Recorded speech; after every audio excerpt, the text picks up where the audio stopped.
사랑합니다. 11일 목요일 새벽을 하나님께 올려드립니다. 함께 찬양, 나의 사랑, 나의 어여쁜 자야 부르십니다.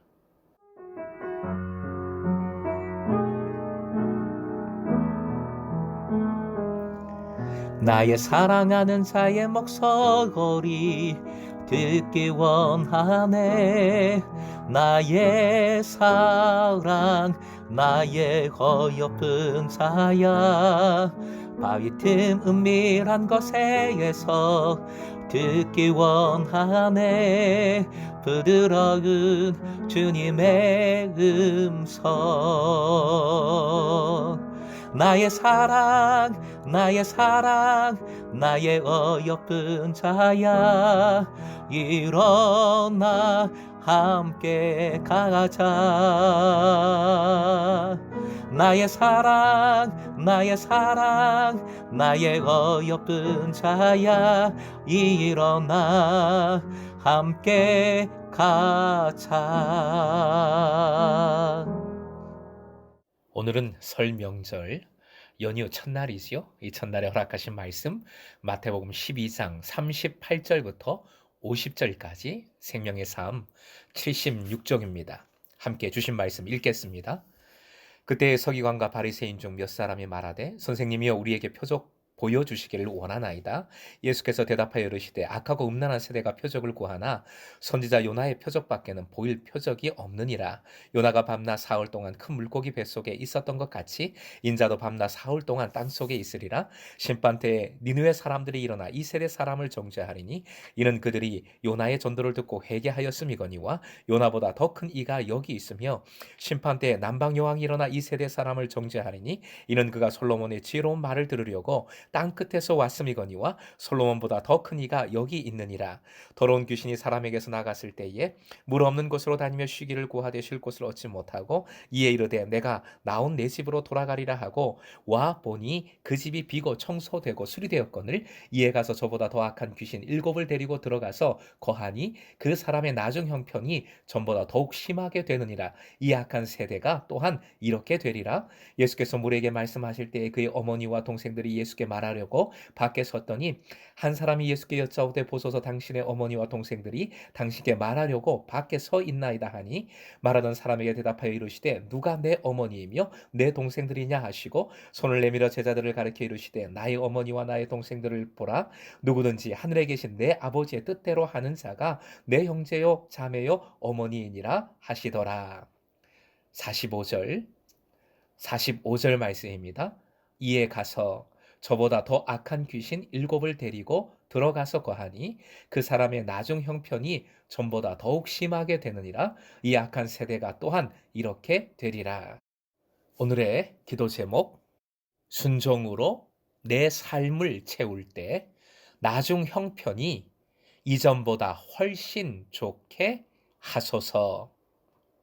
순종으로 내 삶을 채울 때 나중 형편이 이전보다 훨씬 좋게 하소서. 본문을 세 부분으로 묵상해 보고자 합니다. 42절까지가 첫 단락, 첫 부분입니다.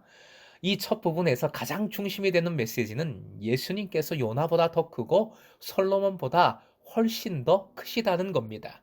요나의 표적은 예수의 십자가와 부활을 예시할 뿐입니다. 예수님의 말씀은 요나가 니느웨에서 외친 회개의 요청보다 더 중대하며 솔로몬의 지혜보다 더 위대합니다. 이러한 예수님의 말씀을 어떻게 대하느냐에 따라서 사람의 심판이 결정되는 겁니다.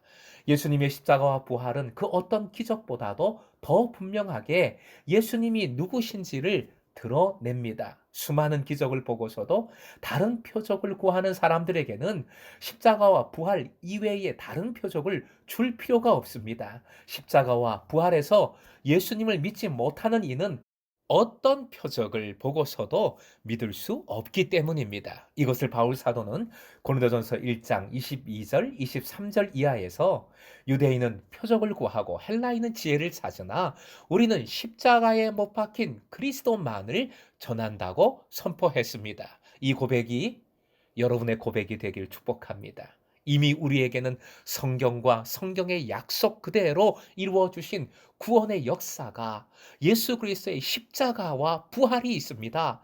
다른 표적 필요도 없습니다. 오직 주님만, 예수 그리스도만 붙들고 나아가십시다.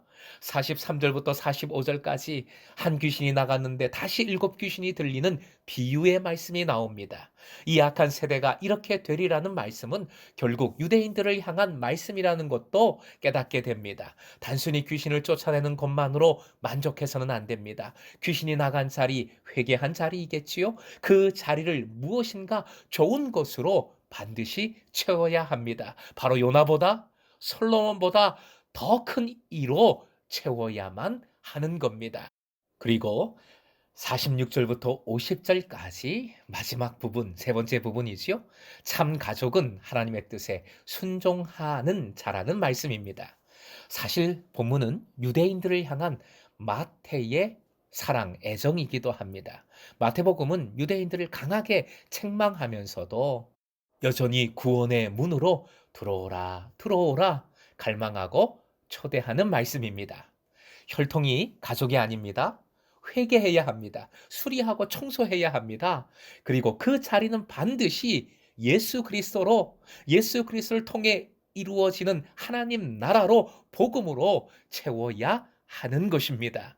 유대인들이 혈통을 벗어나 회개하고 예수님을 주로 영접하여 하나님 나라의 가족이 되길 간절히 바라는 소망이 말씀에 흐르고 있는 겁니다. 가장 중요한 것, 본문의 말씀은 교회에 대한, 신앙 공동체에 대한 메시지입니다. 교회는 혈연과 지연을 뛰어넘어 서 있는 모든 믿는 자의 공동체이지요. 예수님의 가족은 오직 하나님의 뜻을 실천하는 사람입니다. 그러므로 교회는 모든 세상의 한계를 뛰어넘어 하늘의 하나님을 아버지로, 예수님을 큰형님, 큰오빠로 모시고 있는 사람들의 하늘 가족 공동체입니다. 이 공동체 안에는 하늘의 영광과 기쁨과 소망이 넘칩니다. 바울 사도는 이 새로운 가족 공동체를 갈라디아서 3장 28절, 너희는 유대인이나 헬라인이나 종이나 자유인이나 남자나 여자나 다 그리스도 예수 안에서 하나이니라 라고 선포했습니다. 놀라운 선포지요. 그 어떤 사람들이든지 다 그리스도 예수 안에서 하나이니라. 우리 공동체가, 금성 공동체가 예수님 안에서 하나됨을 온전히 이루고 있는가? 하나됨의 핵심은 하나님의 뜻에 순종하는 겁니다. 혈연, 지연, 사람의 정, 그 어떤 것보다 앞서는 가장 근원적인 조건, 순종인 겁니다. 이 말씀을 뒤집어 생각하면 우리가 하나님의 뜻에 순종할 때 가정이 하나님 나라가 되고 내 삶이 하나님 나라가 됨을 보여주시는 약속인 줄 믿습니다. 교회가 교회 되는 겁니다. 결국 예수님은 그리스도시라는 것, 주님의 뜻에 순종하는 삶이 그 구원을 누리는 하늘나라의 삶이라는 것, 순종의 삶으로 뭉쳐진 공동체가, 교회가 하나님 나라이고 하나님 나라를 세상에 누룩처럼 퍼뜨린다는 것. 오늘도 이 주신 말씀 기억하고 오직 주님의 음성을 듣기를 원합니다. 들어야 순종할 수 있지요. 들려주신 음성에 끝까지 믿음으로 순종하길 소망합니다. 순종으로 하나님 나라 공동체를 함께 이루어가는 기쁨을 누리는 하루가 될 수 있길 주님의 이름으로 축원합니다.